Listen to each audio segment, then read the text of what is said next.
She had not eaten in front of anyone in 31 years, and the first person she ate in front of was a maintenance contractor eating a ham sandwich on the floor of a broken elevator. His name was Ray Kowalski. He was 51 years old.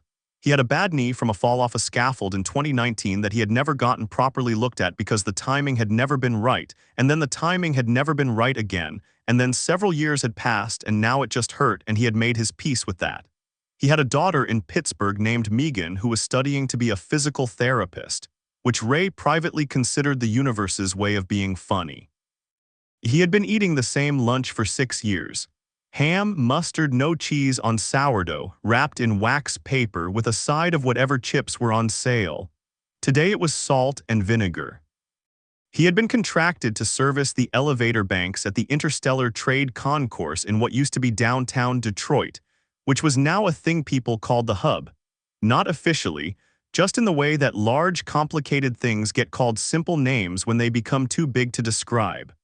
The Hub was where the new commerce happened, the kind that involved species and currencies and legal frameworks that had not existed 12 years ago.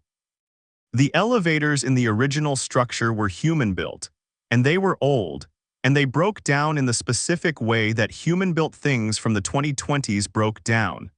Not catastrophically but persistently, with a kind of low-grade stubbornness that made you feel like the machine had opinions about being fixed. Ray had been called in because elevator bank C, car 3, had stopped between floors 14 and 15 at 8:40 in the morning and had not moved since. This was, his dispatch told him, complicated by the fact that the elevator currently contained one passenger. The passenger, he was further told, was Empress Arbiter Sevain Tal Dorath of the Dorath Sovereignty. Ray had said huh and gathered his tools. He had heard of her, of course. You could not work in the Hub and not hear of her. She was the political architect of the Second Accord, the one that actually worked as opposed to the First Accord, which had lasted 4 years before falling apart over a trade dispute involving mineral rights on a moon that no one had previously considered worth fighting over.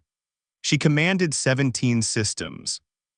She had negotiated the Caliph ceasefire personally, in a room with beings who had been trying to kill each other for longer than humans had written language, and she had emerged from that room after 9 days with a document that held. She was, depending on who was doing the describing, either the most dangerous politician in known space or the most necessary one, and the people who said the first thing usually meant it as a compliment. She was also, Ray discovered when he opened the emergency access panel above car 3 and looked down through it, sitting on the floor of the elevator with her back against the wall and her very long legs stretched in front of her. She was tall, the Dorath were always tall, with the attenuated proportions of beings evolved for lower gravity, limbs that moved with a deliberate elegance that humans often mistook for slowness until they watched one of them for long enough. Her skin was a deep violet brown, with a faint nacreous quality in the right light, and her hair, which humans called hair because it was the nearest word, though it was nothing like hair, was a structured arrangement of something dark and dense that framed her face with architectural precision. She was wearing something that was clearly formal and clearly damaged. One of the outer panels torn along the shoulder seam in a way that she appeared to be ignoring completely. She looked up at him through the access panel with eyes that were the dark gold of an October afternoon, steady and entirely without alarm. "I'm going to need to come down there," Ray said. She looked at him for a moment. "Is that necessary?" It was not quite a question. "I can't fix it from up here," he said. "Sorry." A pause. He watched her make the decision not to accept his presence exactly, but to not object to it. There was a difference, and she did not try to make it look like something else. "Oh, come down," she said. He got down through the access panel, dropped the last few feet, and landed with the controlled awkwardness of a man whose bad knee expressed opinions in loud, nonverbal ways. He straightened. The elevator car was small and from the inside smelled faintly of something that was not any scent he knew, something cool and mineral, like stone after rain, but not quite that. He looked around the car. Emergency lighting, Control panel on the east wall showing a fault code he recognized. A single security detail member, a Dorath male, enormous, stationed near the doors, who was watching Ray with the specific focused attention of someone whose job was to make certain that watching was the only thing that needed to happen. Ray looked at the Empress arbiter who was looking at him. Ray Kowalski, he said, contracted maintenance. I'll be out of your way as fast as I can manage. Well, Seven, she said. He blinked. It took him a second. I know who you are, ma'ams. Then you know more than is comfortable, and we are starting poorly, she said. In small spaces, I prefer names to titles. He considered this, Ray, he said. Seven, she said again, as if they were starting over. He understood they were. He went to the control panel and opened the service cover. The fault code was a sensor mismatch on the leveling system. The car was sitting correctly technically, but one of the old sensors was reading it as 3 centimeters lower than it was, and the safety interlock had locked the door as a result. A mechanical disagreement between old systems and new sensors, the kind of thing that happened when you put a century-old building to new purposes. He could fix it. It would take about 20 minutes. He said so. She nodded once and appeared to settle into the floor with the ease of someone who had waited for things in worse places. The security detail member, Ray, did not learn his name at any point, and it would have felt wrong to ask, remained standing. Ray got to work. It was 9 minutes before either of them spoke again. Ray was lying on his back with his upper body inside the maintenance access at the base of the control panel, doing the kind of work that required both hands and the ability to swear quietly in Polish, which he did twice before he found the sensor housing. You are not afraid, Sevin said from across the car. He stopped what he was doing for a moment. Of what? Of me or of this situation? I have been here for approximately 2 hours, and every being who has communicated with me through the external panel has been operating at a significant elevation of stress hormones. You are not. Ray worked the sensor housing loose. I don't know enough about you to be afraid of you personally, he said, not impolitely, and elevators I know very well, so. A pause. That is an unusual response. Is it? He found the fault. It was exactly what he thought, a grounding issue on the sensor lead, probably been intermittent for months. I find that usually the things people are afraid of are things they don't understand. Most of my job is taking things apart until I understand them well enough that they stop being scary. He heard very faintly from across the car, something that might have been a sound of consideration. He worked in silence for another few minutes. He got the sensor lead freed from its faulty grounding point, reached into his kit for a replacement clip, and then realized, with the specific clarity of a man who has been on a job since 6 in the morning and has been focusing intently, that he was hungry. He looked at his watch. It was 12:40. He had missed lunch by a substantial margin. He sat up out of the maintenance access and stretched his back and looked at the car. Sevin was watching him. The security detail was watching him. The emergency lights made everything a particular shade of amber that reminded him of certain evenings in a bar in Detroit where he had spent some time in his 30s, learning things he had needed to learn. He reached into his kit bag and pulled out his lunch, which was wrapped in wax paper and had been sitting there since he packed it at 5:30 this morning. He unwrapped half of it and ate it standing up, leaning against the wall of the elevator, because his knee did not want to get back onto the floor just yet.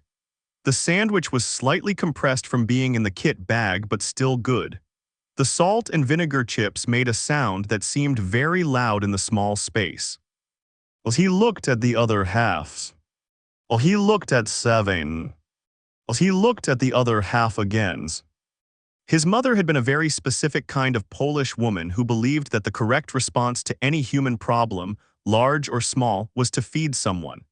His mother had been right about very few things in his estimation, and that one thing absolutely. He had spent 51 years in situations where the correct action was to do nothing, and had frequently found that the correct action was, in fact, very small and simple and looked like nothing from the outside. He held out the other half of the sandwich. "Hungry," he said. The security detail moved. Not toward Ray, not threateningly, but a small shift of weight, a readiness, the physical language of someone recalibrating the threat level of a situation that had just changed character. Sevin held up one hand, a gesture so slight it barely registered, and the security detail was still again. She looked at the half sandwich in Ray's extended hand. He could not read her expression. He was not sure that her expressions mapped onto anything he had a framework for. "That is food," she said. This was not a question. It was something else, a kind of anchoring, the verbal equivalent of looking twice at something to confirm it's real. "Ham and mustard on sourdough," he said. "My usual, sorry, I don't know if you can eat it, I don't know much about." He tried to think of how to finish that sentence without it sounding wrong and failed, so he just stopped. "I can eat most carbon-based compounds without difficulty," she said slowly, as if translating her own response from something more complicated. "Whether I do is," she paused again, "a separate matter." Ray kept his hand out. He did not push. He did not say anything else. His mother had also been very clear on the difference between offering and pressing, and he had taken that lesson further than she had intended it. Sevin looked at the sandwich for a moment that stretched in a way that had nothing to do with time. Then she reached out and took it. She held it in both hands carefully, with a precision that was not delicacy so much as the action of someone doing something they had not done in a long time and were being accurate about. She looked at it. Then she took a bite. Ray ate his half. He found his chips. He leaned against the wall of the elevator and ate his lunch and did not make it into anything. After a moment, she said, "It is salty." "Yeah," he said, "sorry. I did not say that negatively." They ate in silence for a while. The emergency lighting was warm. The elevator car was still. Outside, 14 floors up, the hub continued its enormous, complicated business, and in here there was just the sound of two people eating lunch. "I have not eaten in front of another person in 31 years, Sevin said. Ray chewed his chip. "That's a long time. It is considered in my culture a significant act of vulnerability. To consume sustenance in the presence of one who is not of your blood house is to expose a state of," she considered her words. "Need is too small a word.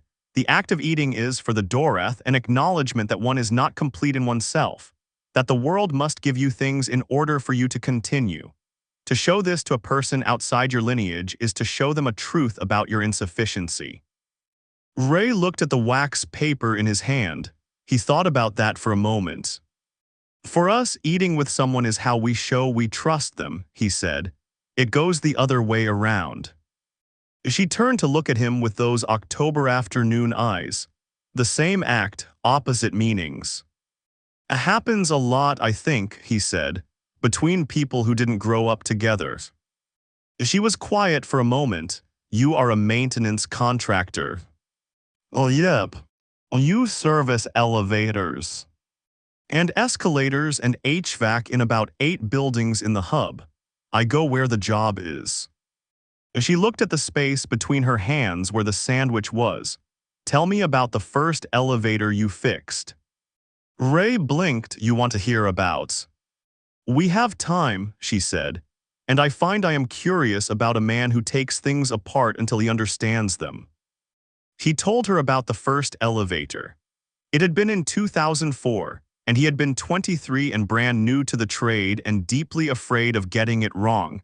And the elevator had been in a 15-story office building in Flint, and it had a grinding issue that his supervisor had told him was simple and had turned out to be anything but. He told her about the 3 hours he had spent on the problem and the specific moment when he had understood it, not as the application of knowledge, but as a genuine comprehension, the feeling of a mechanism making sense, and how that feeling had never entirely worn off in the 27 years since. She listened, she did not interrupt. The Dorath were, he would later learn from research he did after this day, a culture built around a concept that translated approximately as the obligation of full attention, the idea that when a person is speaking to you about their own experience, the correct response is not to prepare your reply but to receive what they are giving you completely, as if it is the most important thing currently happening, which, for the duration of their speaking, it is. He felt it. He did not know what it was, but he felt it. The quality of being fully listened to, without agenda, without waiting. It was not a common feeling, and he recognized it the way you recognize a word in a foreign language that you've heard once before. He finished the story. She nodded once, the slow, considered nod he was starting to read as her version of real agreement. "You said," she began carefully, "the moment you understood it, not applied knowledge, but comprehension never wore off." Never fully. "We have a word for that." She said a word in Dorath that sounded like something between music and mathematics. "It is the word for the pleasure of understanding something that resisted you, the specific satisfaction that comes only from things that were difficult." The pause. "We consider it one of the highest pleasures available to a mind. We structure our education around seeking it deliberately." Ray said the word back imperfectly, and she did not correct the pronunciation in a way that was correcting, just a slight adjustment of the sound, the way a musician might tune a string. "Is that what ruling 17 systems is?" he asked. "Things that resisted you." She looked at the far wall for a moment. When she looked back at him, her expression had shifted in a way he could not name but recognized as real. "Most of it is things that never stop resisting," she said. "The Caliph ceasefire, the mineral rights on Surath IV, the language question, she stopped. Then more quietly, my daughter's unwillingness to speak to me for 8 years, which ended last month and which I am still learning to receive without bracing for the ending of it." Ray did not know what to do with that. He thought about Megan in Pittsburgh and the 3 years in his 40s when they had barely spoken, and the specific fear of reaching for a thing and finding your hand passed through it. "8 years is a long time to wait," he said. "It is. I waited because I had done wrong things and I had no standing to demand her forgiveness before she was ready to give it." She looked at her hands. "I had the ability to compel almost anything in 17 systems. I could not compel my daughter to speak to me. It was the most honest thing I had learned about power in 30 years. "Well, did you fix it?" he asked. "I wrote letters," she said. "For 8 years I wrote letters about my days, about things I was learning, about mistakes I understood only in retrospect. I did not ask her to respond. I only wanted her to know I was still." She stopped. "A present," Ray said. She looked at him. "Showing up," he said, "even when there's nothing coming back." "Yes," she said, "exactly that." The elevator was quiet. He thought about the sensor lid in the control panel waiting to be finished. He thought about his knee.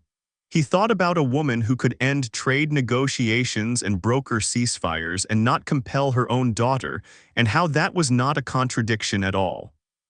"My ex-wife and I didn't talk for 2 years," he said. "Mutual stubbornness. Her funeral was in 2021 and I almost didn't go, and then I went, and her sister came up to me afterward and said, 'She kept all your letters, you know, everyone.' And I didn't know I'd been writing letters, but I had been, just not on paper." He looked at his hands. "I don't know why I told you that." "Because I told you something true," she said. "And true things require true things in response. This is a law we share, I think, regardless of culture." He finished the repair at 1:45. The car hummed, shuddered once, and then settled with a small, decisive click, the sound of a system agreeing with itself again. The floor indicator lit. The doors slid open to reveal level 14 and a gathering of very tense people who had been waiting with increasing urgency for 2 hours and 7 minutes. The security detail member stepped through first, which Ray had expected. Then Seven stood a long, unhurried process of unfolding from the floor, with a controlled grace that reminded Ray of the way old buildings sometimes looked better when they were moving than when they were still. She was very tall standing. She straightened her formal outer panels, including the torn one which she did not try to hide. She turned and looked at Ray, who was gathering his tools. "Ray Kowalski," she said. "Oh, ma'am." "Seven," she said, as she had said at the beginning. An insistence on the specific name, the small name, not the title. "Oh, Seven," he said. "The elevator will break again," she said. He closed his kit bag. "This one, probably in another few months. The sensors are old. I'll put it in my report." "When it does," she said, "I would like you to be the one who fixes it." He looked up at her. "I'm contracted. I go where the job is." "Yes," she said, "I am aware. I will make arrangements to ensure the job is here." He looked at her for a moment. He thought about what she was saying and what she was not saying and the difference between them, which was the size of something that didn't quite have a word in either of their languages. "Okay," he said. She turned to go, then she stopped. "My daughter's name is Varenthes," she said without turning around. "She is studying what your species calls environmental architecture. She believes that the shape of a space affects the quality of thought within it." A pause. "I told her last month in our first real conversation that I believed she was right, that in 31 years of ruling, the best thinking I ever did was in small, difficult spaces that required me to be still." She walked out into level 14. Ray stood in the empty elevator car for a moment. Then he picked up his kit bag, stepped out, and went to find the building manager to file his report. He told no one. This was not a decision he made consciously. It was simply that when he got back to the office and his coworker Martinez asked how the C-Bank call went, he said sensor fault on the leveling system, took about 20 minutes to sort, and Martinez said nice and went back to his paperwork, and that was that. There was nothing about the day that required telling. It was a job. He fixed the elevator. As he went home, he cooked something simple. He called Megan. "Oh, hey, Dad. Hey, kiddo, how's school?" "Exhausting and good," she said, which was what she usually said. "How was work?" "The usual," he said, and then, "Hey, do you know if I have any of your mom's things, letters or anything?" The pause. "Why?" "Just thinking about her, no reasons." "I have some of her stuff, I can look." "No rush," he said, "just curious." He did not entirely know why he asked. He thought about it after he hung up, sitting in the kitchen with his third cup of coffee of the evening, which was a habit his doctor had opinions about. He thought about a woman on a floor, holding a half sandwich in both hands, doing something she had not done in 31 years in front of a person she had not known 45 minutes earlier. He thought about trust going both ways, vulnerability that went both ways. The way a thing that meant weakness in one culture meant the same thing as what another culture called trust. The way two opposite meanings could be underneath the same fact about the world.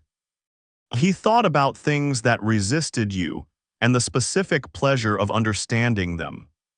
The elevator broke again in March. Ray was called. He arrived at 8 in the morning, which was earlier than he usually started, because the request had come in at 6:30 labeled priority maintenance.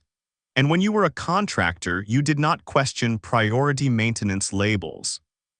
He took the stairs to level 14. He opened the access panel on car 3. He went down inside. She was on the floor again. Same position, back against the wall, long legs extended. This time there was no torn panel. This time there was no security detail inside the car, only outside it, stationed at the doors. She looked up through the access panel when he came down. "Good morning," she said. "Good morning," he said. He looked at the control panel. "What happened this time?" "I do not know." The car stopped. "I waited." He opened the service cover, different fault code. He read it. Power interlock tripped, might be 10 minutes. "Acceptable," she said. He got to work. He was aware of her the way you are aware of a thing that has weight and presence and that has earned its presence. Not nervous, just aware. After a few minutes, she said, Varenthes has been accepted to a design residency in Vancouver. As he looked up from the panel, your daughters. Yes, environmental architecture. She will spend 6 months designing what they call immersive spaces. Spaces that are built specifically around the quality of thought they produce. She paused. She called me to tell me. Not a letter, he said. Not a letter, she said. A call. We spoke for 40 minutes. Ray turned back to the panel. He worked for a moment. That's good, he said. Oh yes, she said, it is. Was it hard, the call? Very, she said. I kept wanting to make it efficient, to resolve things cleanly, to treat it as a negotiation with terms and outcomes. A pause. Varenthes told me stop summarizing what I am saying, just listen to what I am saying. Ray laughed. It came out surprised, genuine. He pressed it down a little, but not all the way. My daughter tells me that, he said. It appears to be a thing daughters tell their parents.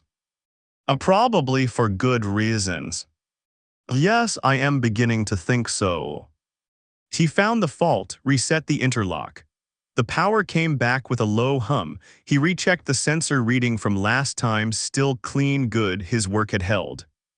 Oh, she asked about you, Sevin said. Ray stopped. About me. I told her about November, about the elevator and the sandwich and the conversation. A pause. I told her because she asked me during our call to tell her something true that had surprised me recently, and that was the truest surprising thing I had. He did not know what to say to that. He stayed quiet, which felt like the correct answer. She said, Sevin continued, that it sounded like you were a person who understood that being present was not the same thing as being important, that a person could be fully present without needing the moment to be about them. She paused. She said that was rare. I agreed. Ray sat up from the panel. His knee expressed its opinion. He stretched. I just fixed the elevator, he said. Yes, she said, and offered your lunch to a stranger on the floor of a broken car, and told me something true because I told you something true, and asked nothing of it. As he looked at her, she was looking at him with those afternoon eyes, and he thought about what she had said in November about the obligation of full attention, the Dorath idea that receiving someone's words completely was its own form of respect. He thought he might be receiving something now, and that the correct response was not to deflect it. I was raised to not let people go hungry if you could help it, he said, and my mother would have been furious at me if I'd eaten in front of someone without offering. Your mother sounds formidable, Sevin said. She was about 5 feet tall and she made her own pierogi and she had opinions about everything and she was right about most of them, he said. She died in 2018. I still hear her voice when I'm doing something I shouldn't. What does she say? Usually, Raymond, what are you thinking? He smiled. She called me Raymond when she disapproved of something. The elevator gave its small decisive click, floor indicator lit. Ready. Neither of them moved immediately. In my culture, Sevin said, there is a ceremony performed at the end of a significant negotiation. Not a signing, not a declaration. A meal, shared between all parties regardless of rank, regardless of outcome. The purpose is to acknowledge that all parties in the room have, for the duration of the negotiation, been something more than their positions. Have been, she paused on the word. Persons who needed things, who ate. Ray nodded slowly. Makes sense. It is not practiced widely anymore. It is considered, a slight dry shift in her tone, inefficient. That's a shame. Yes, she said. I have been thinking about reinstating it for the Surath IV talks in April as a structural element of the opening session. She looked at the elevator doors. Varenthes said it was a good idea. She said any space designed around the quality of thought it produces should begin with the reminder that the people in it are people.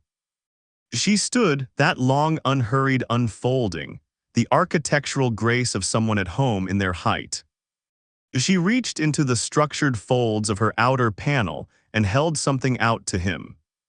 It was a small card, not a card exactly, more of a tile, the Doreth equivalent.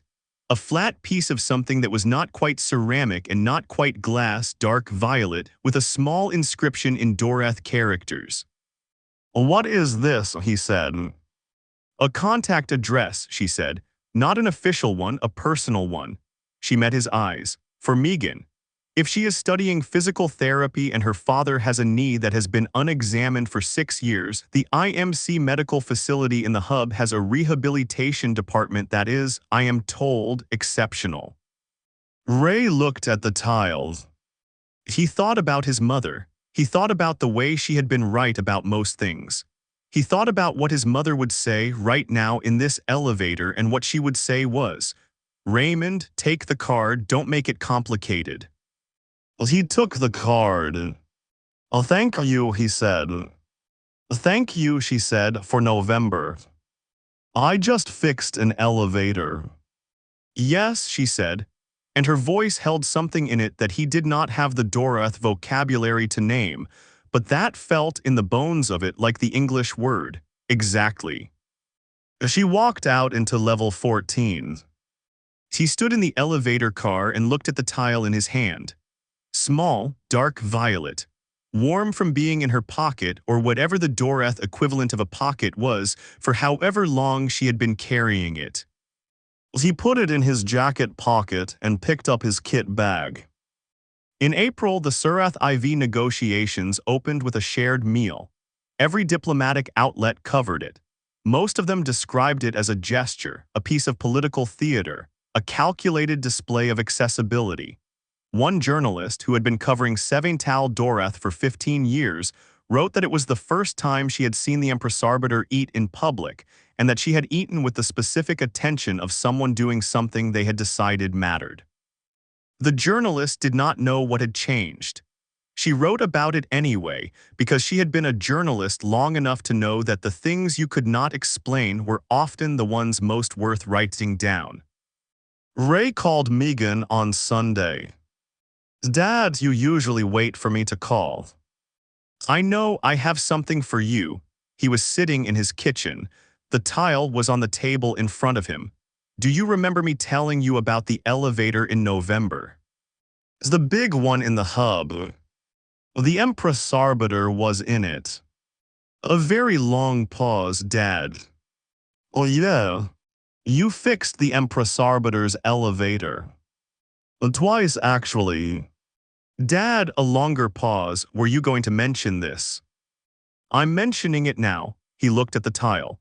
"She gave me a contact for the rehabilitation department at the IMC. She said they're good," she said. He stopped. He was not sure how to explain what she had said and why she had said it, and the full weight of a very small act that had apparently been witnessed and kept and translated into something. Practical and kind. "She knew about your school, she knew about my knee, she said it might be useful." Silence on Megan's end. He could hear her processing it the way she processed things, not out loud but very fast, visibly, in the quality of the air between the sounds. "Your knee needs to be looked at," she said finally. "As I know. You've known for 6 years. As I know. And the most powerful person in known space had to tell you." Ray looked at the tile. He thought about November. He thought about a long unfolding from the floor and October afternoon eyes and the specific feeling of being fully listened to. He thought about his mother and her pierogi and her 5 feet of absolute authority. He thought about the obligation of full attention and the things that resist you and what it felt like to finally understand them. "Your mother would have agreed with her," he said. A sound on Megan's end that was very close to laughing. "Okay," she said, "fine, send me the contact." He looked at the tile one more time. Then he took a picture of it and sent it. Outside it was March. The hub outside his window was doing its large, complicated business. Somewhere in it, he knew Elevator Banksy, Car 3, was waiting to need him again. He was okay with that. He had been fixing things for 27 years, and the feeling never wore off, the specific pleasure that came from understanding what resisted you, from taking something apart until it made sense, from the moment when all the parts agreed. He sat in his kitchen, he finished his coffee, he thought about calling his doctor. On the table in front of him, a small dark violet tile the size of a playing card caught the morning light and held it. If you stayed with Ray and Seven all the way to the end, thank you. I mean it. These stories only exist because people like you sit with them, take them seriously, and carry a little piece of them out into the rest of your day. If this one gave you something, maybe a moment in a broken elevator, or the memory of a meal shared with someone who surprised you, please subscribe. New stories come regularly, and they're all built for people who understand that the most powerful things rarely announce themselves. They just show up like Ray, like you. End of script, approximately 9,000 words.